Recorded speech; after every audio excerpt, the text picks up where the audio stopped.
Well, hello everyone. We have a special guest today, which is Jason Lamarca from Arrow Exterminators. Actually, Arrow has a multiple product lines here. We have several different exterminating companies that work with them in their network. They serve multiple states. In fact, right now at this time, he's sitting in a comfortable office there in Atlanta, Georgia area. I wouldn't tell you exactly where it is because it's a secret.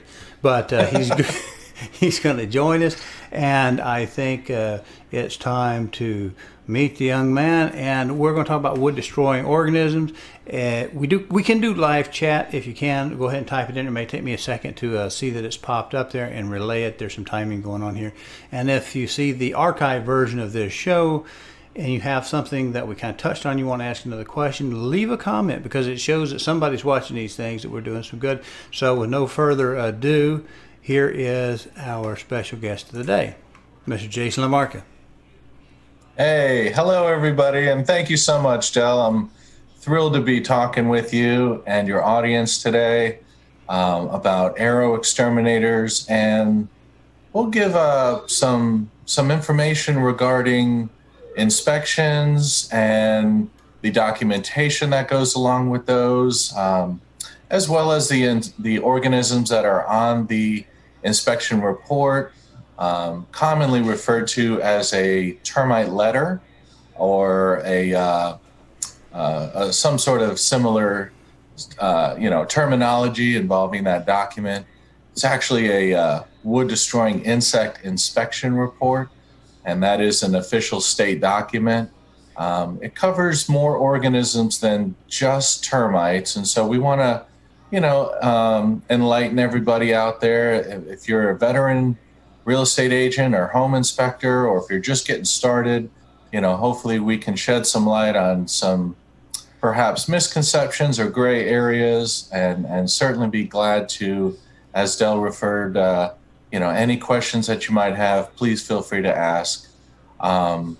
So Del, do we want to get started with some organisms, or would you mind if I just gave a little company history here at the start? Sure, let them know who we're dealing with, because you might just rolled in with a pickup truck and a squirt bottle for all I know. No, tell them a little bit about the company, and sure. I'm gonna go ahead and give you full screen on this, and just tell them it'll give them the idea. I have a ticker at the bottom. They'll have your information if they are in fact a real estate agent or broker in the areas that you have service. They can get a hold of you. That we actually have a little bit of a spot in here in a little bit that will run, which will give you some information. They'll tell them how to contact and find their local authorized business that will handle it. I know you have several offices in Tennessee. So anyway, there you go.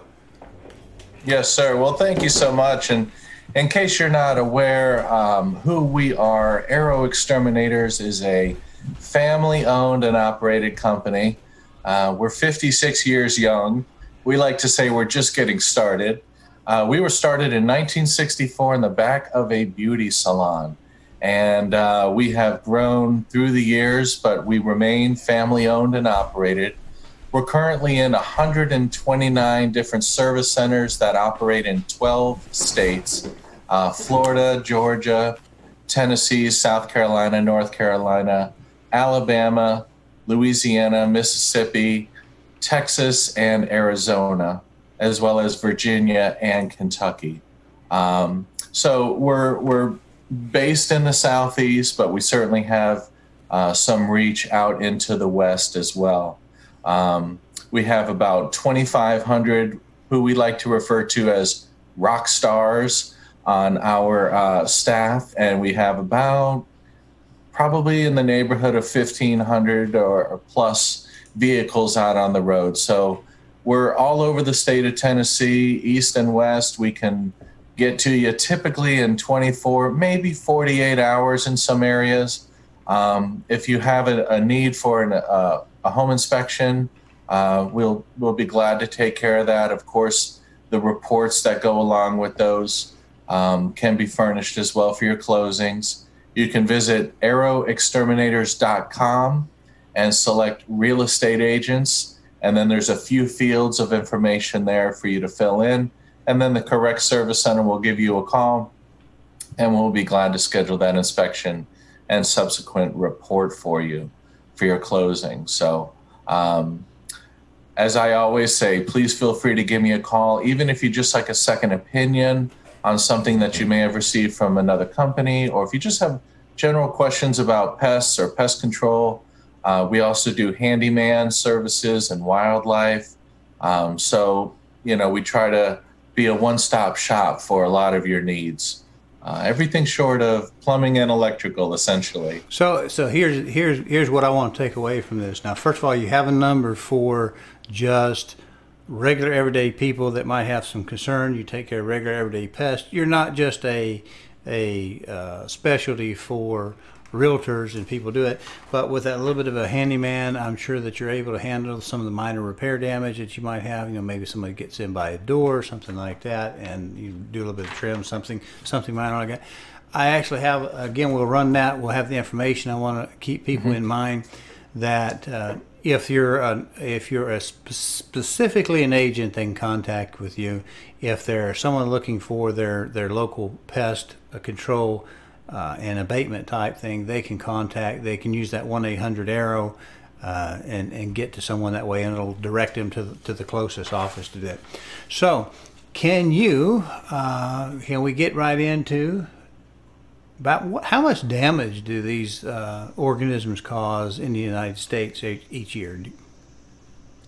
It's an incredible number, and this number is actually a couple years old, but 5 billion, that's with a B, $5 billion of documented damages to homes and structures alike, primarily by termites. Now, there's other wood-destroying organisms that we'll talk about, but that's a number that termites, subterranean termites, have the vast majority of the cases that are documented. And there's a lot of situations that are not yet documented, but for instance, if anybody watching this wants to take a look to their right or their left and take a look at a wall there, it is possible, may not be likely or in no way for sure, but it's possible there's an infestation somewhere in the structure you're in, and they just have not made themselves visible or done enough damage yet to become apparent. But that number of $5 billion, that's a documented number. Typically we'll talk about that in terms of being greater than storms and fires combined. Well, we are about 10 minutes into it, so a little bit shy of it. I do want, because we were talking about the contact information, I think I want to just go ahead and run a little bit of looks like a commercial, sound like a commercial, but it gives you the information that people might need to have to contact, whether they be needing to talk to you as an agent or a broker, or if they need to just because they need you to handle some of that service. So I'm gonna go ahead and run it right now. Arrow Exterminators offers a variety of services: pest, termite, and wildlife control, as well as select specialized home services. And if you require a real estate pest inspection or termite letter, call 1-888-GO-ARROW. You'll be prompted for your zip code. Arrow Exterminators and family of brands: Arrow, Hughes, Stark, Nader's Pest Raiders, with offices in Middle Tennessee, Nashville, Franklin and Dixon, and throughout Tennessee in Knoxville, Pigeon Forge, Morristown, Chattanooga, Maryville. If you need an exterminator who goes beyond the call, call 1-888-GO-ARROW and tell them Del Delbridge sent you. We were talking about how much damage in the billions that these wood destroyers cause, and maybe you can tell us a little bit about. Pick a few. I mean, because I don't want people to just think it's just a termite, because that can be there. But I know, like for instance, Grandma, she's got a wood shed, and we've got these carpenter bees that drill beautiful little holes, and you never know exactly what to do. There's a lot of home remedies. People say stop up their hole with Bondo or caulk or something like that, and I found that an effective way was just to get a what we call in Tennessee an Amish bee trap. which is just not all of them work. Some of them, you wouldn't think a bee would have a preference, but some of them work better than others. And when you find one, and once they find it, they do use it. And at least I'm not using anything that's going to poison a pet or something like that. We get into some of the chemicals you might use for some of the other things. You might address their safety. But with the bees, I've had some people say, well, hang a brown paper bag because they'll think it's a hornet's nest. Now, I have no idea if a bumblebee or a carpenter bee or a honeybee is scared of a hornet. But in the days of murder hornets going to take over the world, well, right. Tell us a little bit about some of the others, and then we'll get into the meat of the matter. I want to save the termite kind of toward the middle of the meal, so we have something to finish up with. So take it away. Sure. Yeah, there are different, there's a lot of DIY remedies out there, and certainly there are beetle traps and yellow jacket traps. The interesting thing about the carpenter bee is the female is the one that is boring the hole. And you're right, they do make a perfect hole. It's usually about 1/4 to 1/2 of an inch. And she is burrowing into the piece of wood, and then she is creating chambers inside of that piece of wood. She's laying an egg and a ball of pollen in that chamber, and then she'll wall off each chamber and give each one its own little area there. That egg will hatch into a larva, and the larva has its first meal with that ball of pollen. If that larva is successful in emerging as an adult bee, that bee will return to that same area next year to repeat the process. So what you want to make sure you do is not only stop up the hole and repaint or restain that area, but you want to make sure that the product you're using gets all the way through those gallery walls and eliminates all of the eggs that are in there, so that none of the larvae reach adult stage and then repeat that life cycle again. Now, you mentioned something there, a secret little word I picked up on, reinfesting. See, that's the thing when they talk about coming back to the same thing. Right. I have all over our famous interweb, we have all of these do-it-yourselfers, and one of the things they bring in is this, it was a fad for a while, and I believe beetles probably broke them out of the habit, but people were getting these old junk pallets and trying to use something useful with it. Now that to me is a good idea, but I don't want to have any hitchhikers come in with them. In fact, my broker, I was talking to him about that, because to me, I just look at it and kind of shudder. It's like, I just don't know about dragging wood from wherever, I don't know.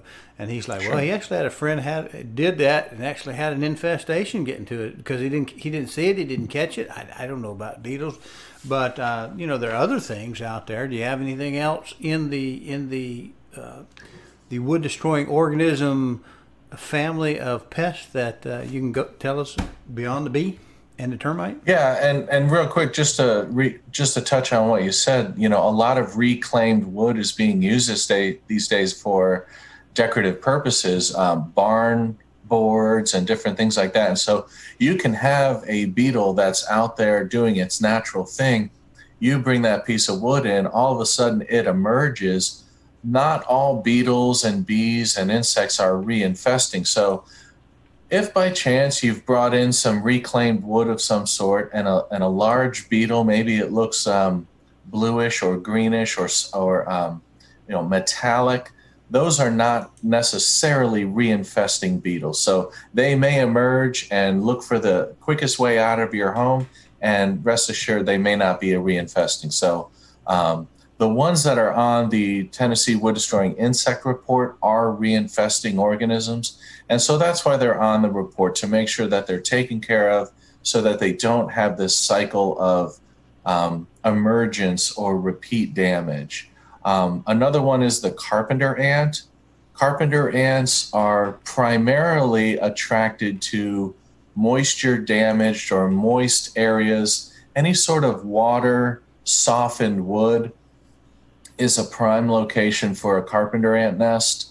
Oftentimes when we're doing an inspection and we see carpenter ants, they are foraging during the day, but they're primarily nocturnal. So if you see a couple during the day, chances are if you go out after dusk or for some reason later in the evening, you'll tend to see many more of them trailing. And what they're looking for is, of course, a food source. But if you can trail them back, you may see that they have set up a nest in an area of wet wood. And so what we'll tend to do in lieu of a chemical or product or a pesticide application, we'll recommend to replace that wet wood, which will disrupt them. Okay, and if they have less of an area that they want to harbor in, less of an environment that is attractive to them, they'll tend to move on in search of that attractive environment. And that approach is called IPM, Integrated Pest Management. When we can alter the environment that the pest deems attractive, they'll tend to move on and look for a better, more suitable environment for them. It enables the applicator to use less pesticides in some cases, which is overall better for the environment. Well, I tell you what, I never thought that my pest control guy was destroying neighborhoods, but if it's if it's carpenter ants, I mean, I had a great ant one time I had to worry about a little bit. But anyway, can you tell me the difference between, I mean, because I just put a picture, happened to have a picture of that, and I remembered to put it up for them, and it actually it was a picture of a carpenter ant and the family of it. And so I happen to have, and I'm just itching to use it, a picture of the difference between a flying ant and a termite. And I'd like for you to help people understand that difference. I gotta switch this over just briefly while I do this, and try to pull it in there smooth without the audience realizing I'm trying to do about 4 jobs at one time. It may be only barely passable at any one of them. So there you are. You've got the graphic of a flying ant and a termite up there, and maybe point some highlights out so they can kind of see. But is it an ant, or do we really need to be really diligent in calling you guys right off the bat? We need to get Arrow in here to fix this. Yes, sir. So. In the springtime, generally speaking, a lot of insects, of course, wake up from a winter slumber or, an overwintering. And what tends to happen in the spring is insect colonies will produce reproductives. And their job is to simply get out, find a suitable mate, and start a new colony. And ants and subterranean termites will tend to do this around the same time of year. And we get a lot of folks calling in saying, hey, I think I have termites, or I think I have ants, but they're flying around. How can I tell the difference? And so I'll usually say in a joking manner, well, just study the vein patterns of the wings and you'll be able to tell right off the bat. Unfortunately, that doesn't always work. And so then I say, no, realistically, if you can see 3 body segments, head, thorax, and abdomen, it's more than likely an ant, okay, versus a tubular body shape of a termite. So I'll tend to say T-tube termite.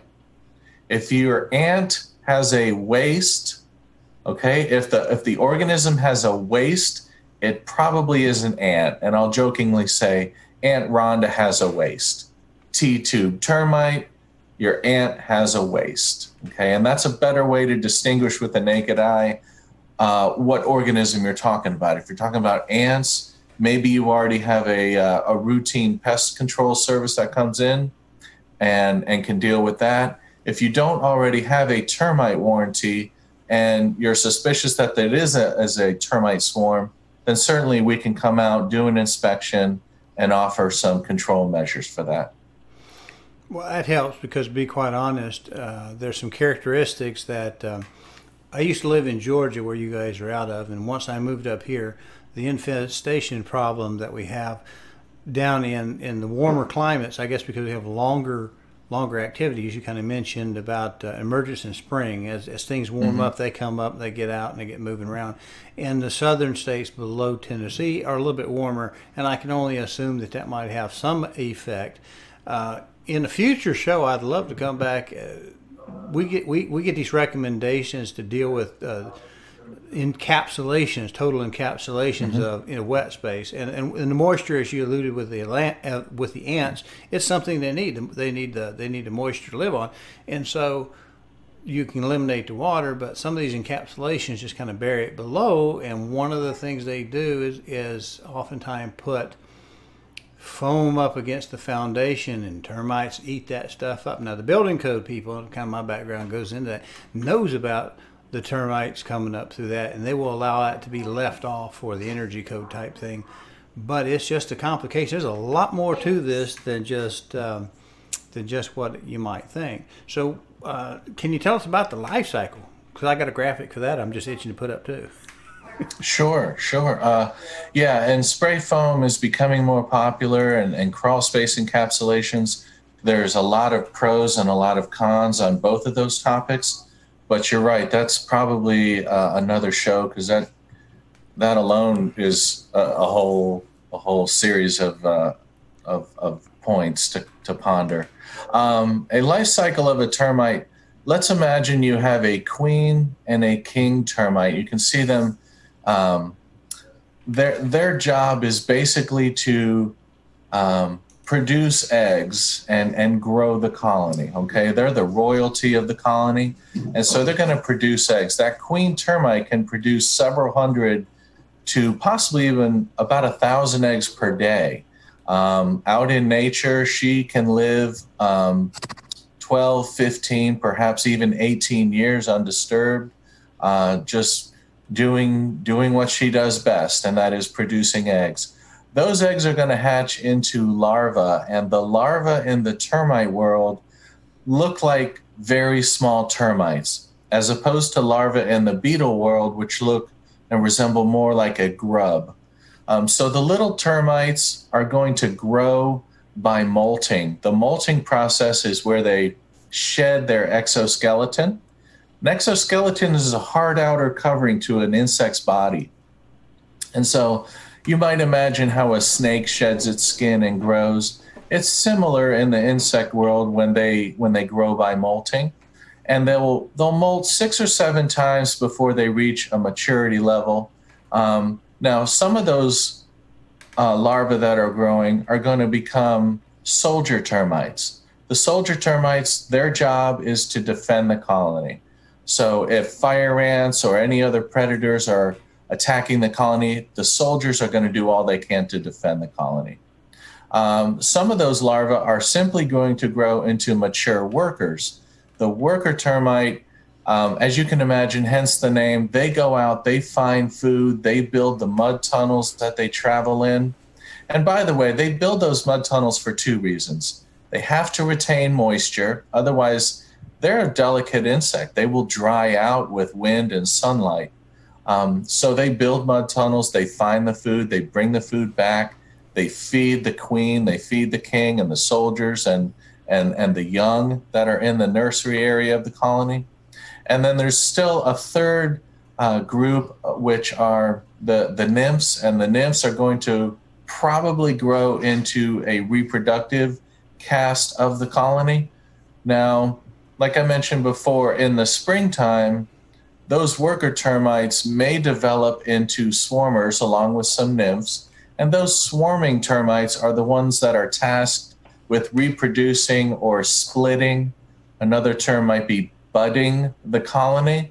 Okay, and so you have swarming termites that come out of the ground or out of a structure, and their job is, like I said, just try to find a suitable mate, and once they do that, they're going to burrow back into the ground, and that is the new king and queen of the termite colony that they are starting, and that whole cycle just starts over.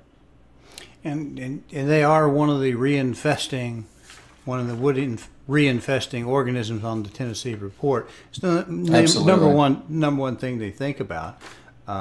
are they any different kinds of termites? Now, to me, all I know, if it's not an ant, it's got wings. I need to call somebody to stop it quick. But are there, a couple different, for lack of a better word, we know there are a lot of different ants, from fire ants to the big ants to the little bitty ones. But is there just those one annoying name? little black ants I have in my own kitchen right now? Yeah. Yeah, they're so little. You can't keep them Right. from coming in through the door. I remember Right. in Georgia one time, I was warned about the ant. Let's try to be a little folksy because I'm trying to distract from the fact that I missed a slide a while ago. But the first time I left a little bit of a biscuit that had crumbled off or whatever, because in Tennessee you're busy, you got kids, and my kids were little. I discovered ants for the first time. The fire ant was a new, really was a new experience, because they build these down there in Georgia, in the southern states. They build these things that look like sandcastles right in the middle of your yard, in between mowings, and it's like, I don't know. They're just a pest themselves. They won't eat your house, but they're just annoying. Well, yeah, they'll build mounds in the yard, and if I can touch on one thing regarding fire ant control, if you are going to DIY a fire ant mound, please read the label of the product that you're attempting to control them with. Chances are the label will say spread the granule or the product around the mound, not necessarily pouring it directly on top of the mound. Fire ants are foragers, and they want to forage in a circular pattern within around 100 feet or so of their mound, of their nest. And so if you place the product according to label directions in that way versus pouring it directly on top, you'll have a much better chance of controlling that and eliminating that mound. We do take care of that. We do take care of fire ants every day. If you don't want to DIY any of these things, of course you can give us a call. But yes, there are several different types of termites. Even if we talk just subterranean termites, there are different species. The eastern subterranean termite is the most common. That's the one we find a lot of times when we're inspecting homes or structures. But the Formosan termite is another type of subterranean termite that was imported. Some folks say after World War II, the crates that were bringing the soldiers' goods back had the Formosan termites in those wooden crates, and so we imported them in through New Orleans. And down in New Orleans, it's doing a lot of damage. The Formosan termite, that is, they will actually consume live wood. So the eastern subterranean termite will only eat dead wood. You will not see them eating a live tree, for example. The Formosan termite has been known and documented to have consumed live trees. So a lot of old historical or simply trees down in the historical districts of New Orleans will actually have a formulation of the centricon baiting system in the tree itself, in the nooks of the trees itself. They're trying to save those trees down there. And then the other slightly less common, but certainly we do find them from time to time, is the drywood termite. The drywood termite does not live in the ground. It lives only up in a structure or in furnishings. So you may see a dresser drawer that looks like it maybe has some grains of sand that fell out of it, or something, some little debris that may have fallen out from underneath it. Those could be drywood termite pellets. They're fecal excretions. And so that's one indication, as with rodents and wildlife and a lot of different organisms, their droppings are a key indicator of the infestation. But the drywood termite can live in a rocking chair, a picture frame, a dresser, an armoire, as well as the structure itself. So those are three types of termites that we encounter from time to time, most common being the eastern subterranean termite. Well, that's interesting because you mentioned the drywood termite and the way it can infest things like furniture. Yeah. Is there anything if you see something? Say you're a good housekeeper, and you're not like me. You're not got that bachelor action going on. So you're a good housekeeper, and you see some suspicious activity. How do you automatically think if you get a piece of furniture or something like that, a piece of dry wood, that it's it could be a drywood termite? They're probably pretty rare. Is there, what else do we got out there that might be munching and causing trouble? And what do we look for? Sure. So, aside from obvious damage where you have the wood having been damaged to the point where it is not structurally sound anymore, with drywood termites, you see those pellets, and they're very small. They can almost look like grains of sand underneath, but given enough time, they will certainly pile up. If we talk about powder post beetles, which is obviously a wood destroying beetle, hence the name powder post, those beetles will reduce wood to a fine powder-like sawdust, essentially. And, we'll be inspecting crawl spaces, and we'll see what look to be like tiny little pinholes. And underneath those pinholes, we see piles of sawdust. And it's not shavings, it's actual dust. It's a very, very fine powder like frass, we refer to that as. So you might see tiny little pinholes. You might see emergent holes from termites as well. But certainly with the powder post beetles, you do see all that powder. With the drywood termites, you see the pellets. And most importantly, and I think the telltale sign between ant and termite damage is ants tend to carve out very clean galleries in wood, especially the carpenter ant. Believe it or not, that's a very clean looking damage area. Versus the subterranean termite, which, being that their nest and their colony is located underground, they want to bring the soil up with them. So when you see soil mixed in with damaged wood, more often than not, that's a termite infestation. When you see sawdust or chewed frass, but they did not ingest the wood, that is more than likely an ant infestation. Of course, you might want to give a professional a call and have someone come look at it. Most companies, including Arrow, will be glad to come look at something at no charge for you. I would appreciate that, because a lot of times I'm a little bit, through the course of my life before I did real estate, I was almost at times afraid to ask the question, because I was afraid I might hear the answer. But delay is not really in your best interest with these things, especially if you're like, well, if I wait long enough, they go away. Well, that's kind of what the seasonality of these things in the reinfesting. Just because you don't see them doesn't mean they're not there. We've hit our 30 minutes a little bit, and that's probably because I had to play that the little spot there with your information on it twice. I have one I got to do for myself. And since fortunately we're not in a radio station and I don't get kicked out for not keeping a schedule, I do want to talk about something other, because I was kind of teasing with the organism rather than strictly insects, because you can actually have a situation that can be a problem. In fact, a while back, I got some pictures I pulled off of the U.S. Forestry, because one of my trees, that beautiful tree, looked gorgeous from the outside, but it had brown rot right through the heart of it, and it even had green leaves, because most people don't realize the center of a tree is actually dead. You talk about dead wood. I know carpenter ants, I've seen some in trees, they'll go up through the middle and then kind of come out maybe at a wet spot or a broken branch.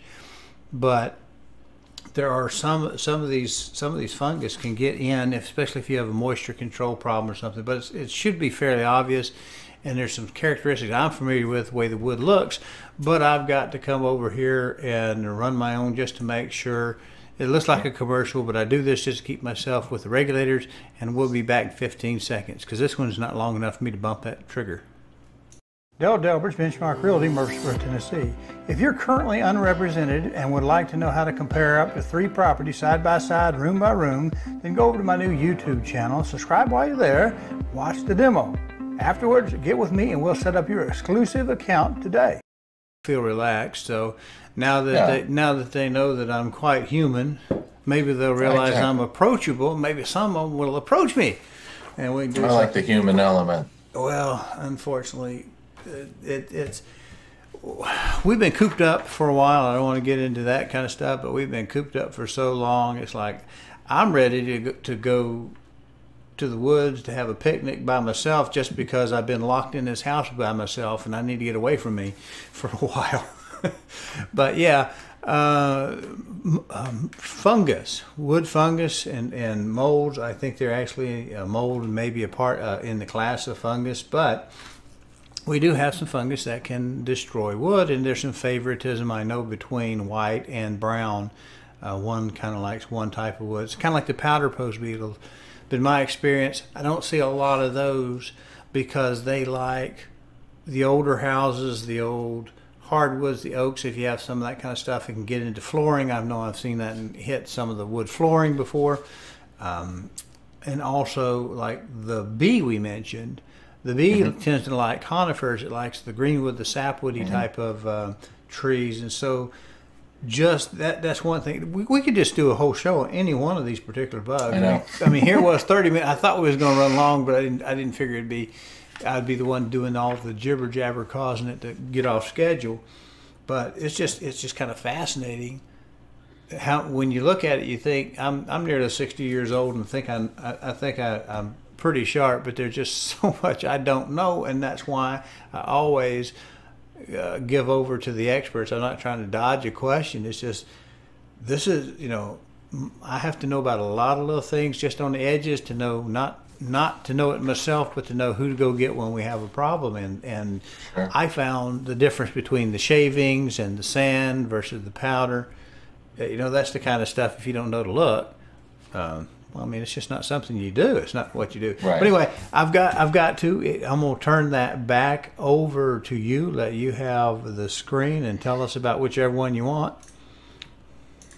Great. So yeah, let's touch briefly on fungus. It is the only non-insect on the Tennessee Wood Destroying Insect Inspection Report.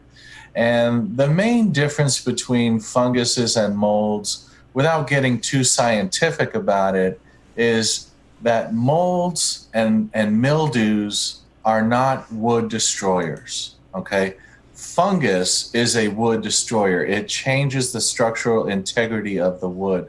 You can have a mold issue which begins with a moisture content in the wood of around 20%, okay? So if you have a moisture meter, which is an instrument used to gauge the amount of moisture, whether it's in sheetrock or in wood.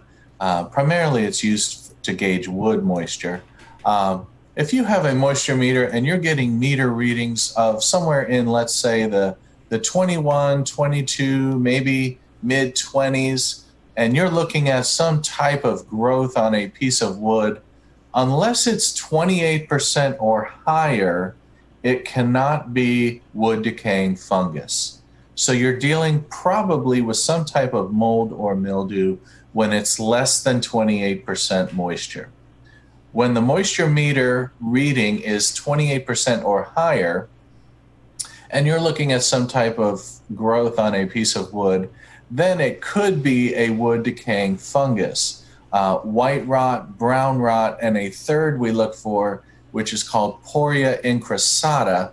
Poria incrustata is a water-conducting fungus, and it will grow rhizomorphs down to a water source, which will bring the water up to the wood to further or quicken the decaying process. So real estate agents out there, folks that are interested in differentiating between molds and fungus, just remember you really need to have at least 28% moisture content for it to be an active wood decay fungus?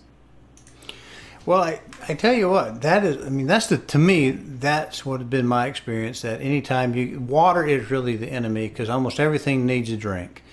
And they're getting it from somewhere. I know, like, I'm fairly bucolic, so I deal with deer, and they don't really drink that much water. They get most of their water, like goats and a lot of livestock, they get a lot of it from the food they eat.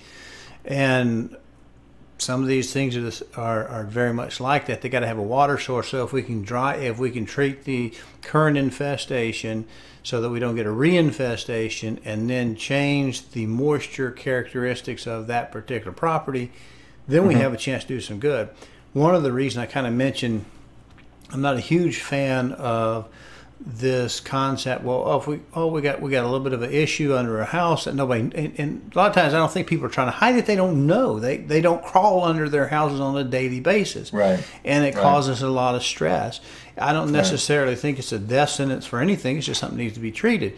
And we have a lot of people complain, or they give me the bias that they feel like they get thrown toward total encapsulation, that's going to fix it. And to me, I know some people in that kind of business, and sometimes it's not the best way to do it, because we need to get the water out. We don't just need to seal it off. We need to get kind of the water out, because you talked about the nymphs of the termites. There's some small little bugs, and to lack of a better, although a bug is an insect, but an insect's not a bug. It's got a little snout, by the way. That's trivia. It's not worth anything, but they're the tiny little critters, and they can find they get out of that encapsulation. So I don't see that it's a full, like, termite barrier, as we used to call them, but a vapor barrier helps if it can keep the moisture level down. In a typical crawl space house, the ventilation through that crawl space chamber, we put that barrier down, and even though it might have some moisture and some water comes up as heavy rains, it kind of keeps that down enough into the soil that if we don't lose structural integrity with the clay compounds we have up here. Down in Georgia, we had kaolin and some other stuff that was their own nasty challenges, but up here we have some clay, and if we can keep that stable, fairly stable, which changing the moisture content of your soil that a house has been sitting on will do that, it might actually cause some structural cracks to show. Not really cracks, but some nuisance cracks to show if you change that water content. But just keeping the ventilation through that crawl space keeps that wood dry. And it doesn't have to be perfectly kiln drying, as you mentioned. It just has to be less than that magic kind of 20%, 21%, if I understood you right. Yeah, I mean, the first thing we're going to look at is not using a pesticide, or in this case, a fungicide. We're going to look to make the environment less favorable to that pest. So in this case, the fungus is the pest. If we can dry it out, if we can add some foundation vents, put a moisture barrier in place, reduce that moisture level in that crawl space to where the fungus no longer finds it as attractive, well, then we're going to stop the growth or the advancement of that fungus without having to use any fungicide and in a broader sense, a pesticide. Again, going back to IPM, integrated pest management, make the environment less favorable to the pest, and that is a form of mitigation or control without having to use a product. A lot of folks these days are very environmentally conscious and appreciate an IPM approach. So we're happy to offer that in every case we can. Well, I mean, I appreciate you pointing that out, because quite honestly, we're running up against the clock here again, since we got a 50% bonus segment here come in due to my time management. But I want to tell you, common sense goes a long way. Again, I've just learned that moisture has typically been a big issue, and it's not necessarily something to throw the whole kitchen sink at. You just need to use some common sense. You're talking about the ants, sometimes the moisture problem could be in an older house, particularly with some of the old drains. It might be a drain that's leaking. You fix that. Sure. It's not the end of the world. So it's just you get your information, you get solid information, do a plan, take care of it. Like you're talking about the ants, moving their neighborhood out so that it's just there's something maybe in the woods or somebody else's problem at that point in time. But you just make it undesirable, and you don't necessarily have to dump chemicals in. I remember, and I want to just bring this up. Dad, we used to have this great chemical called chlordane, and everybody loved it. Right. Because it you could spray and it would stay. Spray and stay. The problem is apparently it was not degradable, very degradable, which made it last, but at the same time, whatever we spray in our environment comes back to us. And I don't wish my little termite any harm. I just wish he would not be a guest in my home. Exactly. So, there's plenty in nature for him to munch on without having Right. to be my house. But I don't want to kill everything else in the process. I don't want to kill all my worms. And so I like that approach that Arrow has, that we'll look at, see what we can do to actually kind of create a less favorable situation. And at the same time, just because we've gone this far, we might as well mention it. You have a special product that is known to knock out termite colonies, and you kind of touched on it with the molting. And I'm kind of bringing this up to talk about the toxicity, because I'm not I love animals. I don't like. I heard a guest appearance by a house guest of yours down there a while ago. It caught on the microphone. Yeah. So sorry about that. Well, no, it's no worries about it. We're all human. I mean, that's the thing I want. That's Right. one of the things I want to present to people. We're real people dealing with real issues, and Right. pets and kids are an issue. So you have a product that I know I'd like you to talk about just right before we end, because I want to end on a high Sure. note, and tell Sure. us how that we're not going to have chlordane, because Daddy broke a bottle of chlordane in the corner of the garage, and to this day, probably 25 years later, we don't have a spider in that corner. So there's no there's no You don't telling have what anything in that corner. Yeah, the EPA found chlordane to be a possible. There were obvious concerns about the longevity of it remaining in our soils and possibly entering our water table in different areas. So the EPA does what the EPA should do, and that is make sure that products are coming to market that are going to do what they're intended to do, and yet try to protect the environment at the same time. And the Centricon colony elimination system does exactly that. We are the world's largest provider of Centricon, and Centricon is a baiting system for termites that utilize stations placed in the ground around a structure, which contain a food source for termites. And termites primarily feed on cellulose, which is a part of a part of what was once a tree. Okay, so the material in between the grain, if you think of a 2x4, you think of the grain that you see. The material in between the grain of the wood is cellulose, and that's what subterranean termites feed on. Well, the folks at Corteva have developed this system to not attract termites to the stations. Termites are foraging through the soil randomly and continuously, but as they bump into the stations, they take a bite of this material. They love it. It's 70% cellulose. They carry it back. They tell all their friends about it. All their friends come back to this food source, and they consume the food source. And when it comes time to molt, we talked earlier about how termites grow into a reproductive phase. Well, they cannot molt once they become exposed to the novaflumeron, which is the active ingredient in the station. So they'll consume the novaflumeron. They'll try to grow. They can't grow. They therefore are eliminated. And we're primarily talking about the worker termites, because remember, the worker termites find all the food and feed everybody. So when the worker termites are dying off, there's less of them, first of all, and then there's fewer of them to feed everybody else. So then after a period of about 90 days, all the worker termites have been eliminated. The soldiers are starving. The king and the queen are starving. And that's when we see the termite colony collapse and is therefore eliminated. It's the only proven elimination system out there. There are liquid products that are viable, that are used every day. that do a good job of suppressing or repressing the colony. But Centricon is the only proven colony elimination system. And the nice thing is our dogs can eat it. If a toddler somehow gains access to a closed and locked station, it does not affect humans in the same way because we do not have an exoskeleton. Okay, so a lot of products these days are very specific with their mode of action.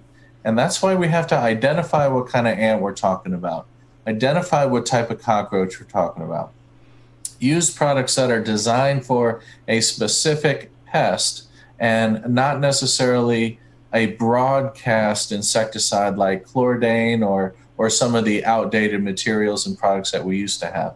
So Centricon is a great alternative to just about any other product in that it eliminates the colony and is very environmentally safe.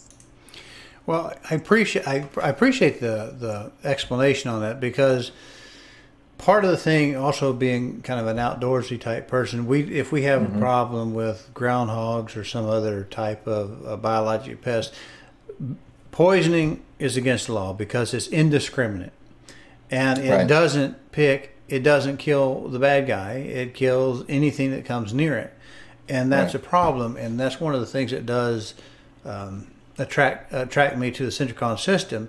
And I just want to highlight one thing, because I've had people ask you.